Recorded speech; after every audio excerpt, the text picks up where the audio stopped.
আরে মনে হচ্ছে এই বাচ্চাটা একা, আজকে একেই ধরে নেই। এইখানকার জিনিস তো অনেক ভালো, চল অন্য জায়গায় গিয়ে দেখি। প্রথমে ওর জন্য কিছু খাওয়ার জিনিস নিয়ে নেই। ভাইয়া এই জিনিসটা কত করে? 10 টাকা। ঠিক আছে, একটা দিয়ে দাও।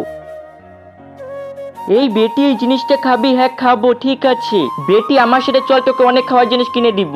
আরে আমার বেটি কোথায় চলে গেল? এখনো পর্যন্ত এইখানেই ছিল, কোথায় গেল? আরে ও এখনো পর্যন্ত ওই দোকানেই রয়ে গেল না তো, চল দেখি। আরে ভাইয়া এটা আমার বেটি, এইখানেই তো ছিল, তুমি কি দেখেছো? চল ভাই ওনার কাছে জিজ্ঞাসা করি। হ্যাঁ চল। আরে সাহেব আমার বেটি হারিয়ে গেছে, এটা হচ্ছে ওর ফটো, তুমি কি কোথাও দেখেছো? মনে হচ্ছে ওই ছেলেটাই তোমার বাচ্চা নিয়ে গেছে, যে জেনে শুনে সবার বাচ্চাকে নিয়ে চলে যায়। তাড়াতাড়ি করে খেয়ে নে বেটি, ওই দেখো ওই ছেলেটা বসে আছে। এই তুই আমার বাচ্চাকে কেন ধরেছিস আর কেন ধরিস সবার বাচ্চাকে? কারণ একদিন হয়েছিল যে আমি একদিন শপিং করতে হতে এতটাই বিজি হয়ে যাই যে নিজের বাচ্চাকে নিয়ে যেতে ভুলে যাই। আরে বেটা তোমার বাবা এখানে দাঁড়িয়ে আছে, তোমাকে ডাকছে, চলো আমার সাথে। আরে আমার বাচ্চা কোথায় চলে গেল? কে নিয়ে গেল আমার বাচ্চাকে?